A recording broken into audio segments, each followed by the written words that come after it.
Sejam bem-vindos, alunos, à segunda aula do curso de Sociologia do Crime e da Violência. Como a gente viu na aula anterior, a gente retomou alguns conceitos que eram importantes, né, mas que já tinham sido dados por outras disciplinas, trabalhados com outras disciplinas do nosso curso, e por conta disso a gente fez uma aula um pouco apanhado, né, desses conceitos: crime, violência, definindo a violência, o monopólio da violência do Estado. Então a gente mobilizou vários materiais de outras disciplinas para poder retomar esses conceitos que já tinham sido trabalhados, porque por conta disso a gente não ia novamente dedicar a produzir um material, mas rememorar esses conceitos e principalmente remeter essas discussões mais aprofundadas para os seus respectivos cadernos didáticos. Então a gente mobilizou estudos, a introdução em estudos de segurança pública, conflito de sociedade, antropologia do direito, Estado e cidadania na perspectiva comparada, principalmente, como os materiais de referência, inclusive materiais de referência obrigatória. Então esses materiais eles estão na bibliografia obrigatória que nós postamos na primeira aula. Então na primeira aula a gente postou um vídeo como esse, um vídeo que a gente faz, que a gente já definiu, que vai ser um pouco o momento em que a gente vai ter um contato mais próximo, e que esse vídeo vai explicar como as coisas se conectam na aula, como é que uma aula anterior se conecta com essa, né? Vai conectar os conteúdos que estão disponíveis nessa aula, mas também conectar com outros conteúdos de outras disciplinas e com os conteúdos que foram dados anteriormente na nossa disciplina. Então esse vídeo tem um pouco sempre essa função de produzir essa síntese, né, da compreensão que a gente busca com essa aula. Então a gente sempre posta, né, um PowerPoint que dá a linha mestra do argumento, um vídeo de apresentação, que é esse que a gente acabou de falar, e uma bibliografia obrigatória.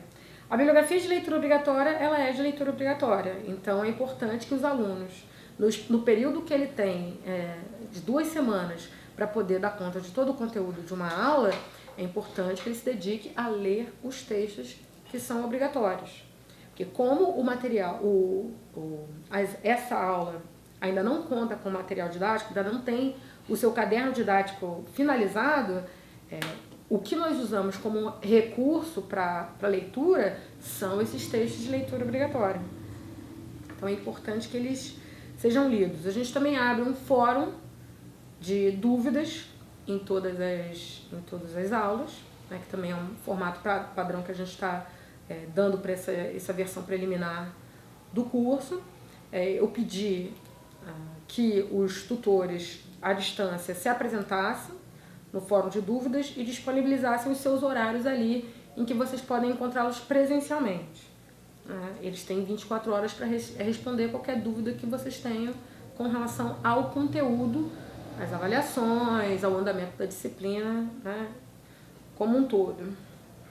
Bom, na aula anterior, retomando o que a gente falou na aula anterior a gente fez distinção entre tipos de violência, né, ou pelo menos remeteu a materiais que faziam essa distinção. Então, hoje uma distinção que foi feita nesses materiais, que é importante para nós aqui, é a distinção entre violência autorizada e não autorizada. Por quê? Nosso tema da aula de hoje, né? Nosso tema da aula de hoje é violência do Estado, direitos humanos e polícia, violência policial e violência contra policiais. A estrutura dessa aula de hoje, antes de a gente começar a falar efetivamente sobre conceitos que são importantes, mas é importante a gente passar pela estrutura. A estrutura da aula de hoje, ela começa com essas definições preliminares que eu ia começar a fazer: violência, força, autoridade e uma definição também do que é a polícia. Depois a gente vai tratar a polícia e a proteção de direitos nos países democráticos, que tem uma discussão sobre polícia e direitos humanos, polícia como guardiã de direitos, etc. E não o imaginário ao contrário, né? Que o imaginário comum, né, vê a polícia no lugar de violação do direito, e muita gente, né, compelido por esse imaginário, não consegue ver na polícia, na sua função histórica, sociológica, etc., a ideia de guardiã do direito. Depois a gente vai falar de violência policial e violência contra a polícia, que é, né, um pouco, na verdade, o tema do subtítulo dessa aula, que é a letalidade e a vitimização policial como fenômenos interligados. Então, entender que nas pesquisas que existem sobre letalidade policial, né, que é a morte produzida pela ação da polícia, e vitimização policial, que aí é a morte e o ferimento dos próprios agentes, né, são fenômenos que têm uma conexão nas pesquisas, né, demonstram uma consistência, um comportamento próximo, né. E a ideia, como a gente mencionou no último vídeo também, no nosso primeiro vídeo, é que e no PowerPoint também, que está disponibilizado para essa aula, a ideia é que a gente traga pesquisas, né? Então, como muito da discussão da sociologia da violência já acabou sendo feita nas outras disciplinas, né, principalmente desses conceitos fundamentais, né, a ideia de violência e crime como fenômenos sociais, etc. Tudo isso está, administração de conflitos, tudo isso perpassa, né, quase todos os temas de quase todas as disciplinas conceitualmente, que a gente ia se focar em trazer resultados de pesquisas. Então, para todas essas discussões, a gente vai procurar trazer pesquisas que corroborem ou ilustrem esses dados que a gente está trazendo aqui, esses pontos da aula. Então, ou vai ser uma pesquisa que vai nos ajudar a compreender uma determinada forma de ver as coisas, do tipo como pesquisas que fundamentem a ideia de que a polícia ela é uma protetora de direitos humanos, por exemplo, então ela fundamenta uma coisa que é contra-intuitiva, digamos assim, para o cidadão comum, né, com todas as aspas, ou então pesquisas que são ilustrativas. Então, no caso aqui da letalidade e vitimização policial, é bem esse o caso, que é o caso de você trazer pesquisas que mostrem o comportamento desses fenômenos sociais, da letalidade e da vitimização policial, para mostrar que eles, para ser bem reducionista, né, quando a letalidade policial sobe, a vitimização policial tende a subir. Quando a letalidade policial desce, a vitimização policial também tende a descer, em termos de comportamento, né, de curva. E a ideia é trazer pesquisas que ilustrem não só isso, mas caracterizem os fenômenos, né? Então mostrem quais são as características que são peculiares às mortes produzidas por policiais e às mortes, a vitimização, né, perpetrada contra os agentes do Estado. E por fim, direitos humanos dos policiais, que também, em princípio, parece um contrassenso, mas é uma demanda bem contundente assim, dos profissionais de segurança pública hoje, né? A ideia de que o policial tem que ter os seus direitos reconhecidos, né? A sua cobertura de direitos expandida, né? E para que ele possa ser também um defensor de direitos, né? Exercer exatamente esse papel que a gente vai falar no segundo ponto da nossa aula. Então, direitos humanos dos policiais, condições de trabalho e qualidade de vida dos profissionais de segurança pública. Então, são poucas pesquisas sobre isso, né? Nacionalmente, a gente tem uma recente, que a gente vai trazer os resultados, mas também vai trazer pesquisas sobre condições de trabalho, da área da psicologia, das corporações. Então, Rio de Janeiro tem uma pesquisa muito interessante nesse sentido, com relação a equipamentos, na dimensão logística, da exposição à vitimização policial, e a vitimização policial como mais do que só a morte e o ferimento na sua atividade finalística, mas como violências de outro tipo, né? Vitimização de uma outra ordem, mas no plano simbólico, da violência moral ou da violência psicológica, né? Que os profissionais sofrem por serem profissionais de exposição ao risco muito grande. Então, e não só o policial que está na rua, né? Mas o policial que está no administrativo, né? Quantos policiais já não morreram por serem simplesmente policiais? Então, mas também tem a questão das condições de trabalho, né? Então, se você tem escalas que não proporcionam um descanso adequado ao policial, ou que expõem ele a situações de tensão durante muito tempo, também são formas de vitimização. Não são necessariamente crimes, flertam ali com uma fronteira cinzenta, né? Inclusive dos regulamentos, assim, talvez não tenha nada claramente explicitado que isso seja uma coisa ruim, mas que produz, que viola, né, o profissional e torna ele mais vulnerável a sofrer acidentes de trabalho, por exemplo. Esse não é um tema muito discutido em termos de pesquisa, né? Pesquisa feita por órgãos de pesquisa, mas nas corporações existem muitos trabalhos sobre isso, inclusive, né? Trabalhos feitos pelos próprios policiais, agentes penitenciários, guardas municipais, que quando tem que fazer monografias de final de curso, por exemplo, fazem essas monografias sobre esse tema, sobre qualidade de vida, condições de trabalho, seja na dimensão logística, seja da psicologia e etc. Por que isso? Porque eles são membros dessa corporação também, então, das corporações, né? Das diversas corporações são atendidas pelo nosso curso e eles vivem na pele, né?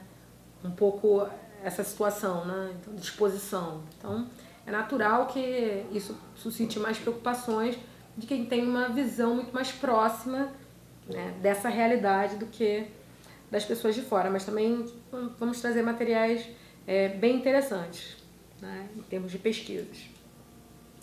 Bom, agora para a gente já meio que finalizando, eu queria retomar uma discussão que é assim, muito importante para a gente entender o tema da coisa da violência do Estado, direitos humanos e polícia. Duas coisas são muito importantes, né?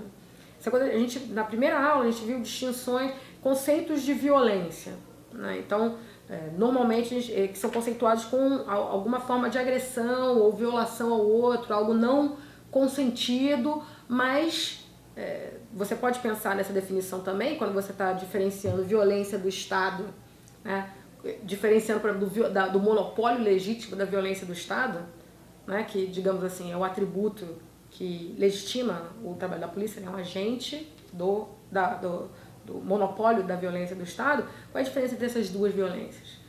A violência que a gente estava vendo na primeira aula, que é definida como uma agressão, uma forma de violar o outro e etc., algo não autorizado, algo não consentido entre as pessoas, para essa discussão sobre violência do Estado e violência contra o Estado.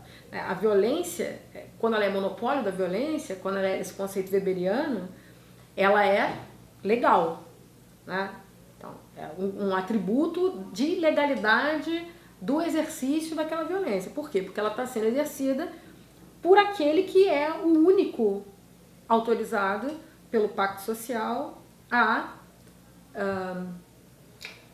aplicar a violência aos membros da associação política que compõem esse Estado, né?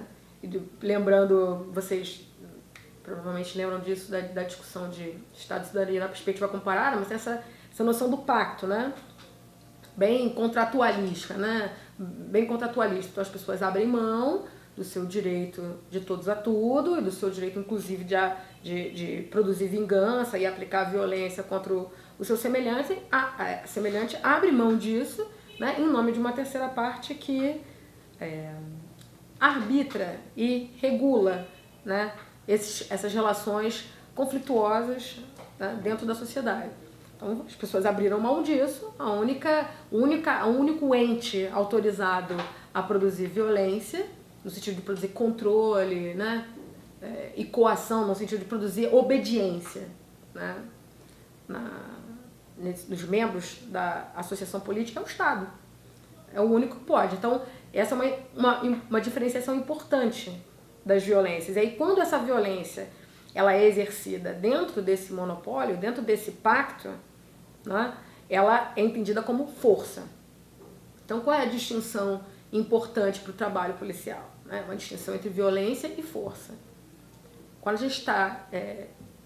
quando o policial, o agente penitenciário, o profissional de segurança pública, mas a gente acaba focando bastante na polícia, né? Mas quando o profissional de segurança pública ele exerce a sua função, né, de agência de controle, né, a serviço do Estado, ele usa a violência nesse contexto, então ele está usando a força. Né? A força é respaldada legalmente. Né? Quando é que o profissional usa violência? Quando é que você pode dizer que o policial, o guarda, etc., está se excedendo do seu atributo de uso da força? Quando ele exerce ele fora do pacto, ou seja, fora da legalidade. Então, o que é o pacto? É o nosso ordenamento político-jurídico, são as regras do jogo. Dentro das regras do jogo, a violência o monopólio da violência exercido pela polícia é força. Né? Fora das regras do jogo, ou seja, os modos ilegais de violência, fora do que é instituído por esse nosso ordenamento político-jurídico, a polícia comete violência policial. Então essa coisa do violência do Estado, violência contra o Estado, essa discussão toda, ela vai originalmente, né, derivar dessa discussão, dessa distinção entre violência legal e ilegal, entre violência e força. Né? Tanto é que é muito comum hoje em dia você ter os cursos do EAD da Senasp, vários cursos que você pode fazer que trabalha dentro das próprias corporações, que trabalha essa categoria de uso da força, uso progressivo, uso escalonado, uso proporcional, né? Tem toda uma discussão, mas está se falando de força. Né? Fora desse âmbito, o que há é a violência do Estado. Uma outra distinção, um outro conceito que é importante, não foi tratado na nossa primeira aula, mas que a gente traz agora, é uma discussão importante, é a discussão sobre a autoridade, né? Que acaba fazendo bastante diferença nessa coisa do uso da força. Talvez vocês não tenham tomado contato ainda com essa discussão, mas maior a legitimidade da autoridade, ou seja, quanto mais autoridade de um agente público que exerce esse monopólio da violência, né, como força, quanto mais ele tem a sua autoridade legitimada, ou seja, reconhecida espontaneamente, e é isso, a autoridade ela precisa ser reconhecida. Então a autoridade é uma dominação consentida. Né? Então eu consinto os termos de dominação que se aplicam, né, e me subjugam e há uma obediência voluntária. Né? A uma figura, seja pelo carisma dela, seja pelo lugar que ela ocupa na burocracia do Estado, seja porque ela é uma autoridade da tradição, né? Tipo um ancião, uma pessoa antiga de uma comunidade que é respeitada e etc. É um pouco portadora dos costumes daquela comunidade. Ela exerce sobre as pessoas uma autoridade tradicional. É baseada no sempre foi assim e no fato dessa pessoa ser a portadora dessa tradição. Né? A autoridade carismática é a autoridade daquele... É você reconhecer no outro um atributo que tem algo de sobrenatural no sentido de que você não sabe exatamente porquê, mas aquela pessoa te suscita uma vontade de obedecer. Que não tem exatamente fundamentos racionais, mas que ela tem um carisma que enreda as pessoas na vontade dela e aí ela produz obediência. E você tem a autoridade que é do lugar institucional que você ocupa. Então você é um policial, você é um juiz, você tem os seus lugares institucionais. Esses lugares são delimitados político, jurídico, administrativamente. Né? E por isso essa caixinha lhe pertencer, essa caixinha político, jurídico, administrativa, no sentido que você ocupa esse lugar, as pessoas têm meio que o dever de obediência, uma vez que elas são também membros desse pacto. Né? Claro que isso são os três conceitos, tipos de dominação weberianos, que são exatamente toda essa discussão sobre a autoridade, essa discussão sobre o reconhecimento dos termos de uma relação de dominação, que pode se dar, né, sob essas três formas, que na prática, e o próprio Weber, vocês viram isso lembrando, Estado e cidadania na perspectiva comparada. Né? Na prática, o Weber fala que essas três coisas estão juntas. Elas estão separadas teoricamente para que você possa analisá-las. Mas elas, nos fenômenos de autoridade, como eles acontecem na vida como ela é, né? Eles são fenômenos que acontecem juntos. Então, pensando no trabalho de um policial, ele tem o lugar dele institucional, mas ele também pode ter um carisma, de tipo ser um cara boa praça, não sei o quê, e por conta disso as pessoas têm uma tendência maior a obedecê-lo, né, digamos assim. E é essa capacidade, aí é o segundo ponto, pra gente encerrar a aula de hoje, que é o segundo ponto que é importante, essa ideia da polícia como guardiã de direitos, né? Então é só porque ela tem esse lugar, né, esse atributo do monopólio da violência, de exercer a força, né, que é o monopólio de violência do Estado, e porque ela tem que fazer isso de forma consentida, né, então ela tem que trabalhar essa dimensão da autoridade, que é a legitimidade da situação de dominação, as pessoas aceitarem obedecer de forma voluntária, é que a polícia, as organizações, os meios de controle, né, de controle social, as instituições de segurança pública, né, que eles podem exercer estes papéis, né? Qual é a diferença? Por que a polícia ela é necessária para a existência do direito, né? Porque como a guardiã não é só a polícia, mas a polícia, a vigilância sanitária, o fiscal de impostos, etc. Todos esses meios de controle social. Né? Por que a existência deles é que pressupõe o direito? Porque eles mantêm diferente, né, dos exércitos, por exemplo, né, que eles mantêm a paz por meio da guerra, né? Então se você ocupa um determinado território e você não tem a sua autoridade legitimada, né, você é uma força invasora, você não é uma polícia, né? Então, por exemplo, se você for pensar a situação das UPPs, assim, como um exemplo empírico, se você tem uma polícia que ela não é legítima, ou seja, se as pessoas não reconhecem a autoridade do exercício do monopólio da violência enquanto força por essas organizações, no caso ali, no caso da UPP, a polícia, ela se torna uma força invasora. Porque o conceito de polícia, que é o conceito do David Bailey, que é um conceito muito interessante, ela fala que é um grupo de pessoas autorizado por uma associação política a usar do controle, a controlar as condutas dentro desse próprio grupo. É uma concepção bastante contratualista, né? Mas essa é a concepção. Mas a ideia de consentimento é que é muito importante. Então, a diferença entre a polícia e o exército, ou a polícia e uma força invasora, está toda concentrada, em princípio, nessa diferenciação, que parte da diferenciação entre violência legal e ilegal, né? Que a violência legal é força, né? Que quanto menos autoridade, mais força você tem que usar, quanto mais autoridade, menos força você tem que usar. Isso é uma outra proporção interessante indicada por várias pesquisas, de que quanto maior a autoridade, o reconhecimento da autoridade e a legitimidade da situação de dominação, ou seja, da produção de obediência, né, menor a probabilidade de que, por exemplo, o policial tenha que usar muita força. Então, quanto mais legitimidade, menos força, menos legitimidade, mais força. Isso é uma proporção observada em pesquisas, né, com relação a essa discussão sobre a legalidade e a ilegalidade da ação do Estado, né? E a legitimidade e a ilegitimidade do exercício dessa autoridade. Então, essa discussão é muito interessante, porque tem tudo a ver com a coisa da violência do Estado e contra o Estado. Então, a partir do momento que a força ela também já não goza de legitimidade, o meio de força não goza de legitimidade, ele é atacado, né? Quando a gente pensa em vitimização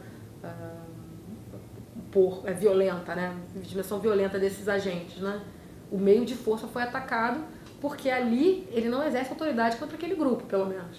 Não é que ele perdeu a autoridade completa na sociedade, mas isso pode chegar a níveis crônicos, óbvio, mas pelo menos sobre aquele grupo ele não exerce nenhuma autoridade, consequentemente não há obediência, não há temor à figura, temor no sentido de reconhecimento do lugar do agente, e aí, nesse sentido, a abertura para a violência, tanto cometida contra esses agentes, mas também, como a gente vai ver, né, que são fenômenos relacionados, cometida por esses agentes, né? Então, daí a gente já começa a ver que essas coisas estão totalmente conectadas. Bom, acho que é isso. Então, vocês agora leiam a bibliografia, muito importante. Vamos trazer textos que tragam essas questões, discussões mais profundamente, eventualmente quando elas remeterem também novamente a materiais como o Estado de Cidadania na perspectiva comparada. A gente inclui também na bibliografia obrigatória. PowerPoint também é para vocês acompanharem de uma forma mais linear, né? Esse argumento que a gente está tentando desenvolver com essa aula. Teremos uma avaliação no final dessa aula, então é importante que todo mundo esteja em dia com os conteúdos. E, em caso de dúvidas, temos aí o fórum de dúvidas, que vocês também podem acessar e tirar dúvida com os nossos tutores, em princípio Daniela e Fabrício. Tá? Então, até a próxima aula.